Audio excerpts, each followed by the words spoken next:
Welcome back to the channel, ladies and gentlemen. I hope you have a wonderful day ahead of you. Today, in everything you need, I have for you my general thoughts on the 4 games and the 2 teams in particular that double this game week. We shall look at captaincy and why I don't think it's straightforward. We shall look at the triple captaincy and bench boost chips and whether you should or you shouldn't be playing them. Potential replacements for expected minutes risks in the form of Bukayo, Saka and Phil Foden. And a few other expected minutes risks are looked at, not to mention other things, including double game week assets in general from Crystal Palace and Newcastle. If that sounds good, then do drop a like on the video, or if you enjoy it, and equally subscribe as we now push for 8,000 subscribers. Before we hop into the video, congratulations if you are an Arsenal fan. Whilst I still hope we witness one of the great spectacles at the Bernabeu and you crash out, it was a superb performance and you dominated them. You certainly deserve to win. So many impressive performances. We'll start with Kiwior because I think, considering the shoes he's had to fill and the fact that everyone else will get the credit, I think he deserves a shout out. But equally Saliba, MLS, Saka, and then obviously Rice as well. Splendid last night. So congratulations. Enjoy it. And now let's get into the video. This slide will form the basis for a lot of reasoning that is to come in the video. I'm actually going to start with something that is not mentioned on the slide, but was something that was discussed in transfer plans just a couple of days ago, and that is Crystal Palace's build-up structure against Brighton. For those of you who didn't watch it, it was very much a 3-1-1-4. That's how I would describe it, with the centre-backs extremely wide, the pivot staggered, and just generally huge spacing between those 5. And then Eze and Sarr would rotate in that left and right half space to drop in, and Munoz and Mitchell were almost in line with them. Particularly Sarr, you would see drop a little bit more. And because the wing-backs were so high, they weren't really in a position to defend should a turnover occur, nor were they recipients of the ball too much either. However, when they were, specifically Munoz, he scored, and I guess it worked out in that sense. However, that particular build-up structure, if he is to employ it away at Newcastle, not so much at Manchester City, albeit City do press somewhat aggressively, but more so at Newcastle, with their high man-to-man press consisting of Joelinton, Bruno Guimaraes, Benali, Murphy, Barnes, Isak. It's got the physicality, and the press is coached aggressively enough whereby I can see them putting the ball into the pivot. And because they don't have those like cute little options available to themselves at short distances where they can just play a pass around the corner, but rather everything has to be so perfect, I can imagine the ball getting turned over in those areas and Crystal Palace conceding as a result. That's just something to consider if you wanted a route to points for Isak specifically, and Barnes and Murphy and the midfielders in general. Moving on to a more positive note for Crystal Palace, I think both these sides present opportunities to specifically Mateta and Sarr, but also Eze as well, especially with how well he's playing, to score goals. And I really wouldn't be surprised if Palace hurt both. And honestly, I can see them winning at least one of them as well.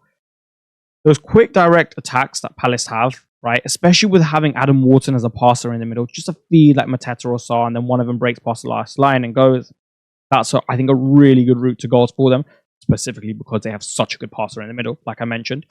Counter-attacks, for example, especially Newcastle, when they go so aggressively, going the other way, Mateta, Sarr in behind, Mateta's physicality in general, Sarr's carrying power, his running power, I think that is a great route to points for them as well. And what I mean by in moments of City and Newcastle's aggression, well, one thing City like to do is sustain possession in your half and almost pin you into that block, right? And then try and break you down like that. Where they force a pass a little bit too much, and then the moment springs to mind against Brighton, where they forced it a little bit too much with a horizontal pass into the middle. I think it was Ilkay Gundogan, albeit I'm not 100% sure. And instantly Brighton transition, and they create a brilliant chance for themselves. I can see Palace hurting them a lot when City take those types of risks and are a bit more aggressive in that fashion. And Newcastle in general are just aggressive in a different way. They are happier to engage in a more basketball-style game. You might remember the second half against Nottingham Forest, where that's really what we got. And Sarr, Mateta, and Eze as well will be, I think, licking their lips at the prospects of that. And that's certainly a route to points for them. So even though I guess you would say on paper Palace are the worst of the 3 sides in terms of the 2 they're facing, they've got goals and they've got scenarios, realistic scenarios where goals can occur. So that's something to consider. Moving on to Alexander Isak's fitness. Eddie Howe said he's basically completely fit, otherwise he wouldn't risk him against Leicester.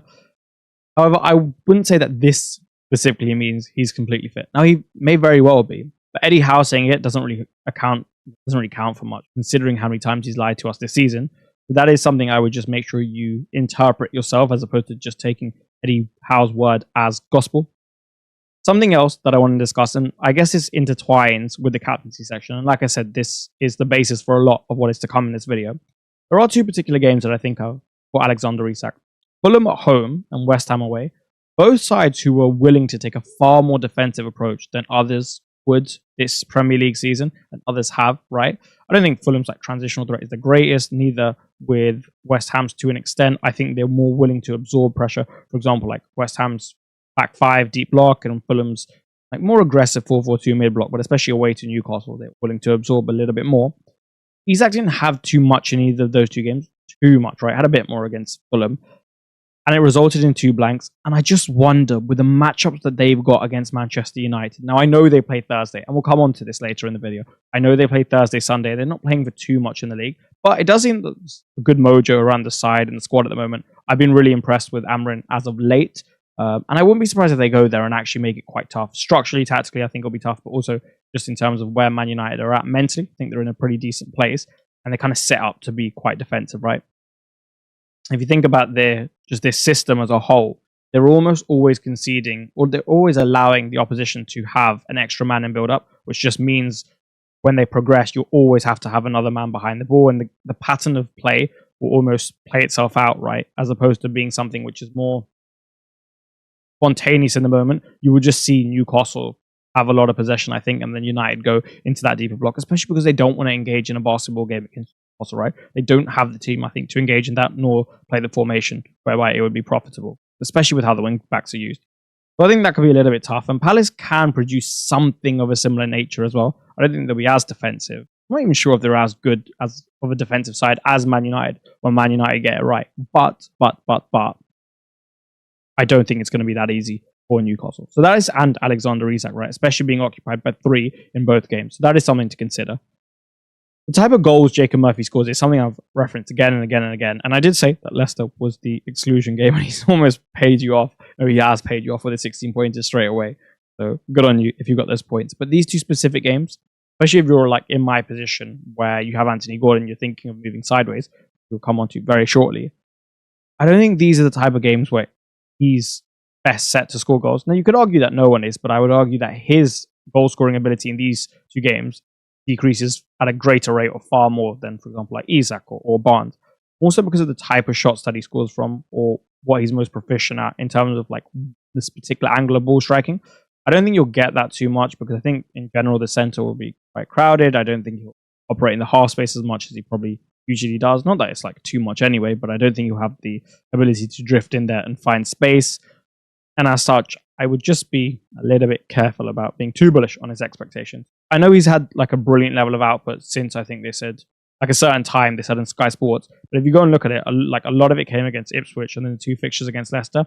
Hit the promoted sides out of it, and it's not anywhere near as impressive. It's still good, but not anywhere near as impressive.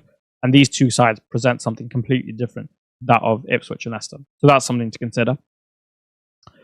Lastly, Palace would likely have Richards back. I think that's a big plus for them at right centre-back. And Hughes is back, so I think having him and Wharton in the middle, again, is a plus as opposed to having Kamada. Not a fan of him when he plays in the middle. City and this was the last thing. City should have really conceded a lot more goals against Man United. And I think this goes under the radar because of how boring a game was. I think Garnacho had a couple. There was a header as well. There was another chance I remember in the first half. Decent one in the second. Palace won't be so wasteful. With Munoz, Mateta, Sarr, Eze, Mitchell as well, albeit he doesn't get into goal scoring positions as much.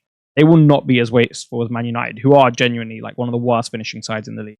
Right? And you could even argue that they might even be the worst finishing side in the league when you consider the opportunities that they get in comparison to someone like Leicester or Ipswich as well, right? Or Southampton. I don't think they'll be as wasteful. And I don't think that City are this brilliant defense, even though they've kept 2 clean sheets in a row. So I wouldn't be surprised if they scored goals as well. And as they say, early kickoff curse as well, right? And in this case, it would work in favor of Crystal Palace. Now we can move on to the rest of the video with holding all of these things in mind. Now, whilst this section is titled Sideways Moves on the slide, it's very much about the double game week assets as a whole for these 2 teams. We don't need to go into it in too much depth because naturally a lot of you would already have your triple Newcastle and Palace set, or 3 and 2, depending on whether you went Gordon like myself. But there are people who are just thinking of making sideways moves, so I thought I would give my opinion on that. The only move I've really seen for Palace is Sarr to Eze, and I really don't like it. I think stylistically, both the game suits Sarr quite well. And yeah, fine, Eze is in good form at the moment. He absolutely is. But is he warranting of a transfer when Double Gaming 33 is coming up and you probably want to optimize your bench boost for there? And we will come to bench boost 32 later. You've also got Double Gaming 36 and Blank Gaming 37, which I still think is being underappreciated. And you will really value having an extra transfer in pretty much every game week this season, right? So to use it in this fashion and take up some more of the budget, where the budget isn't as free as we maybe thought it would be, for me, very inefficient use of a transfer, especially because Sarr could do very well. If you did do this, I think it requires mass conviction. And I really do mean mass conviction to go here. But I personally wouldn't. Right? I think Sarr is a good enough asset to hold in this case. And Eze, whilst a good asset, isn't that much better than him, if at all, to go there. Newcastle's a little bit more interesting. We'll start with the defensive one because, again, I think it's slightly easier. People are asking whether you should sell Dan Burn for Livramento. Similar line of thinking in terms of how inefficient a usage of a transfer this would be. And more so than that, I'm not sure if it's more so, but equally as importantly, at a bare minimum, very importantly, I think Livramento's best game is gone in terms of Leicester, and his ability to get attacking returns, specifically assists for him, right, against Palace and Newcastle, won't be as easy. If you consider the overlaps that he had against Leicester and the space he had out there to put in across, I don't think you'll really get that against the back five. Like, it's just not meant to happen, right? You're meant to be in front of that backline, if anything, as opposed to ever getting behind it, right? It's just very unlikely that you do as a fullback playing on your wrong side. So for those reasons, I just wouldn't, okay? And then in terms of going Gordon to Barnes and Murphy, this is a bit more challenging. Now, I already expressed in transfer plans how I'm really not so keen on this for the reasons that I think Newcastle don't have the best weapons to break down this Palace and specifically Man United block. I think when I consider what I would want against a Palace and Man United block, to break it down specifically, I wouldn't want a midfield of Joe Linton in that left 8 spot, Tonali at the base and Bruno right 8. Bruno's not an issue, but it's more so just Joe Linton in that left 8. Then I'd also want a different type of profile to the Murphy-Barnes combination. I'd want one more creative winger. Saka, ideally. You can't just pull a top 3 right winger in the world, though. But you know what I mean, that type of creative. Even someone who's more associative in nature. Not Sancho, but slightly better than that. And I don't think they have that, so I wouldn't be surprised if they struggle somewhat. Obviously, they're a very good team, right? And they've got talent on a lot of it. I know everything is purely like a stylistic matchup. We know that. But I don't think it's the best matchup at all. And it doesn't fill me with confidence going for either one of them. The other thing is, and honestly, this is such an important factor. And if I had unlimited free transfers, yeah, obviously I'm making the move. But I don't, right? And you won't either. So in this spot where you're taking a transfer away, and I discussed the implications of that down the line when I was discussing Crystal Palace, is it the most efficient use? I still don't think so, because I'm not expecting Barnes or Murphy to do exceptionally well. And assuming you're not partial to hits down the line, and you don't have like a lot of conviction that they're going to do really well, I am still considering fading, and I think that's what I'm leaning towards at the moment. That is what I think about the Palace and Newcastle assets. Realistically, you've got most of them anyway, right? There's no point me discussing like, oh, how good is Assar as Eze is in depth in isolation. And if you don't, like, you kind of know the assets to bring in. From Palace, you'd be looking at Munoz, Mateta, Sarr, Eze. From Newcastle, you'd be looking at Burns/Livramento, Barnes, Murphy, Isak. You may get the sense that I'm not overly bullish on Newcastle in this double game week, and you may get the sense that I'm not overly bullish on Alexander Isak's prospects this game week, and that can very much be encapsulated by this particular slide in section. I don't think it's as straightforward as it appears. You probably would have gathered that I quite like Crystal Palace for this double game week. Originally I didn't, but I just like them more and more as time is going on. And I think Jean-Philippe Mateta warrants serious consideration. He has most of the fundamentals, if not all, that you would like. Talismanic in nature, zonal occupant, penalties, form, quality of a player, right, ceiling. He's got them all. And without Nketiah for that first game, I think he plays 90. And not only that, he's also built up minutes, right? He had the game with Palace, he had the game before that. They've managed him well. He went from getting like 59 to 67. He's had more time in training. So I think they jumped to at least like, let's say 75, but more so than that because Nketiah there for the first, like 80.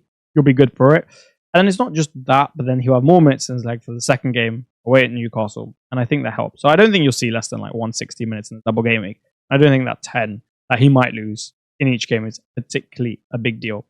I obviously spoke about like previously stylistically why I think these matchups could be good, and I'm sticking to that. I really do think that this could be a good opportunity. Not even just like the fact that very few are going to do it, but more so just in isolation from an expected point / football perspective. Isak has been the best striker in the league this season for myself, and the positives are so very obvious. So I won't need to go into it in so much depth. It's more so the negatives, which I have interpreted previously, that I think makes it much harder. And honestly, like if I had to make a decision in 5 minutes, I may very well pull the trigger on a Mateta captain. I can see it just going a little bit better. And I wonder if Isak's ceiling is... I'm going to retract on that statement. I was going to say that it's slightly capped, but I think he's too good of a player for it to be capped, because in any moment he can just make something of pretty much nothing, right? All I'm saying is, though, at a bare minimum, I think Mateta warrants serious consideration. Thor is an outside and very risky shout. You look at what he did to Brighton, right? And he could do something like that to Newcastle and City. Like, he's got that in his locker, right? Given his carrying power, given the transitional threat, given the physical profile and the physicality just in general.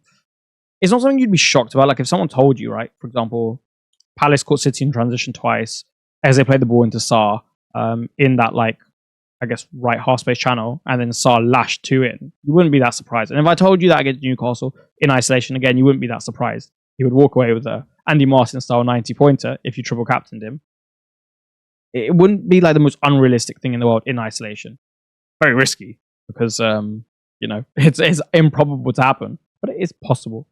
But all I would say is, like, at least give yourself the opportunity of captaining one of these guys by just thinking about it. And if you don't like it after that, then by all means, Isak is right there, right? And like I said, the positives are so obvious. The best striker in the league against 2 teams that are good, but just like defensively, and they are good, but they're not exactly elite. They're not Arsenal, right? In their meanest, best version of the 4-4-2 mid block. I really would consider it. But like I cannot argue with anyone going Isak captain. I may very well end up there myself, but I think it warrants consideration. So with that in mind, what about the 2 chips that are considering being played in this particular game week? And we will start with the one that's probably more likely to be played by more people. That is the triple captain. If not this game week, the only other one you'll probably play in is double game week 36. Assets from Aston Villa, Crystal Palace, Manchester City, and Nottingham Forest could all present options, right? Because they could have quite a decent fixture set. For example, City would have Southampton away, Bournemouth at home, I think, for an attacker. Let's say Marmoush, I think that's very good. And then Bowen and Cunha as well. I wouldn't say anyone outside of those two from those 2 teams. And the fixture sets aren't like wildly attractive, but they're decent at least. Given the caliber of player that you are considering in Bowen and Cunha, especially considering like how good Cunha is on the bonus system, how talismanic he is, and the fact like for Bowen particularly, whilst he's got those things, he's also a midfielder. I think that helps a lot in just allowing myself to justify them as potential options. If you're adamant you won't be playing a chip in double game week 36, which is most people, and possibly and probably myself as well, then in isolation, I quite like it.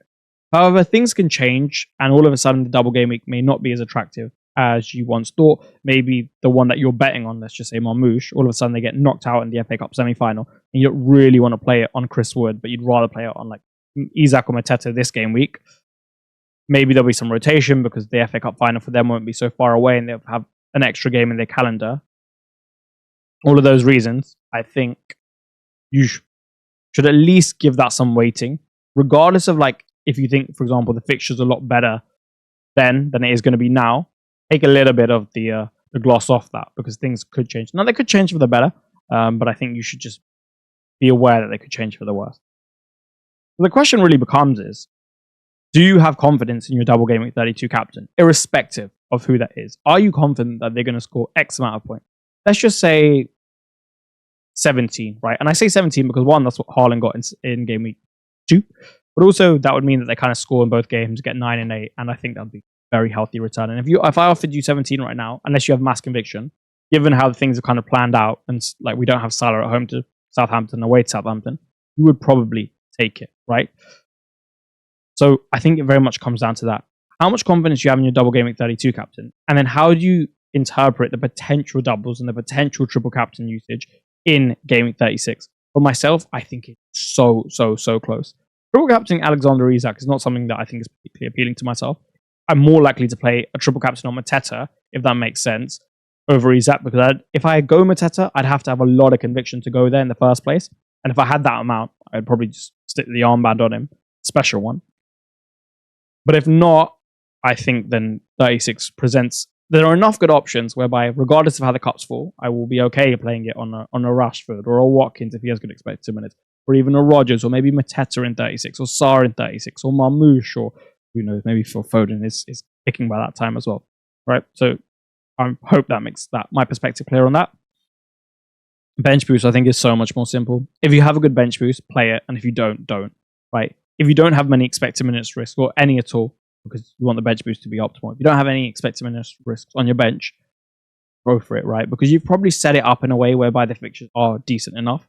However, if you do have an expected minute, Rodgers as an example, and you think Guardiola concedes, because I've seen him pretty much every bench boost, and you could have a good one for double game at 33 by just using another transfer, and it's not too much hassle, then I wouldn't. And I think in most cases, it's rather simple. I've seen one today which I would absolutely bench boost. It consists of Van Nissen, Martinez / Raya, and Guardiola, and one more. And the defender had quite a good fixture as well. So in that case, yeah, by all means. But where it's something like, let's just say it is Raya, right? And you think Arsenal go weaker and Brentford score, and you have Rodgers and Konsa, both of whom are somewhat expected minutes risk in 32. I think Konsa starts for what it's worth, and we'll discuss that more in solving your problems. Probably wouldn't in that case. So I think it's quite simple, especially with 33 being next week and the opportunity presenting itself there, meaning you wouldn't have to hold a lot of cash in other positions in your squad or massively restructure.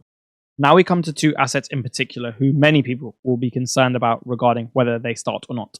We shall start with the star boy in Bukayo Saka. The more I thought about it, the less sure I was whether I thought he was going to be starting or benched. Initially, I had him as just being benched. I was like, he's gone off a knock against Real Madrid. It makes so much sense for Ethan Mahineri to just start. And then, he starts at the Bernabeu. And that is the obvious argument, right? Especially considering he's coming back from injury. And he's not 100% of the way there. I think you can see that. Albeit he has been performing absolutely brilliantly. And you wouldn't be able to tell that he's been off for this long with this serious of an injury. So impressive. And he is my favourite player in the league to watch. But to serve as a counter-argument, it is actually not impossible for Arsenal to win the league. And I put a tweet out about this when Fulham were beating Liverpool 3-1. It's 11 points, right? Which I appreciate is a lot. If they were somehow to slip up against West Ham and Brentford, or Arsenal to beat Brentford, it becomes 8 points. And then obviously they got Leicester, and I'm just going to discount that game and say they win it. But after that, you have Spurs. And the thing about Spurs is you just never know, right? As poor as they've been, you still never know, and you have to respect the quality they have. Chelsea, Arsenal, which is the big one, obviously, that's the swing game, that's a 6-point game. And then Brighton, Palace as well. And you never know what Brighton and Palace could be fighting for by the end of the season, because they both have outside shots of Europe or Champions League or Europa League, dependent on how the games go between now and then. And all of a sudden, it could just get a little bit awkward going into those, for example, last two games. And I think Arteta will know this. I think he will not have given up on the league in the way that many Arsenal fans have had. And knowing that Brentford are a good side and you must respect them, right? And knowing that this could genuinely be an opportunity, even if it's a small one. And the fact that Arteta loves to play Saka, Saka loves to have that rhythm. And the fact that he genuinely looks like he can play it, right? With how fit he looks considering the injury. It's not impossible for him to start. And I actually think it's an option, right? So you could see 60 plus minutes and as such, I wouldn't be too surprised about that. So that is just a counter argument to consider. Like I said, the flip side of the coin is very obvious, and I discussed it previously. But that is something to consider. Maybe you'll get a leak. I highly doubt it, but maybe. Speaking about a leak, though, you might get one on Phil Foden, and you probably will because the game is the early kickoff. Does he start? I think the system they play this time around is two wingers. I think it'll be Doku and Savio on the flanks. Nico Gonzalez, and then you'll pair him with one Bernardo in the middle as the left 8, or Gundo or Kovacic. And if Bernardo plays, maybe plays as right 8, but probably the left. And then that really leaves that one spot for either Grealish, De Bruyne, or Foden. Now, I think, given what Crystal Palace boasts, you wouldn't want De Bruyne's legs in there. So I'm going to discount him. And I think, given that there's a 2 in the middle, and you can get a bit more space in those advanced 8 positions, it actually makes more sense to play Phil Foden. However, he's out of form. Mentally, doesn't seem to be super confident, and there's some reports about it as well. Went off with a knock against Man United. He's been reported to not be physically 100% there as well. So one, even if he does start, is it that great of a prospect? And two, does he even start? For him, I think it's more justifiable to replace. Even if you are to move sideways into a Savinho, who we discuss on the next slide, who could start like every game, I think this is more justifiable. Bukayo Saka for me, obviously, is not a sell with double game week 33 coming up. But I'd be more inclined to start him over Foden if I didn't have a league. As I said previously, from an intellectual perspective, I think Foden, it makes sense for him to start. But whether or not he actually does in reality is another thing entirely. Like I said, I think we might get a leak. So you probably want to be by your phone around the deadline.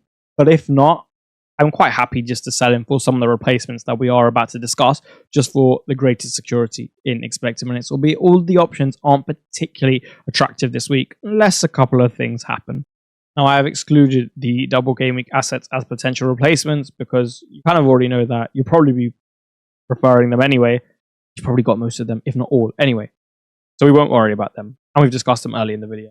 But here are 5 assets that I think you could replace the likes of Phil Foden really with, because you're not really going to be selling Bukayo Saka, right? Or just other assets, maybe like in your midfield that you want to sell in order to facilitate someone who you think has better expected minutes.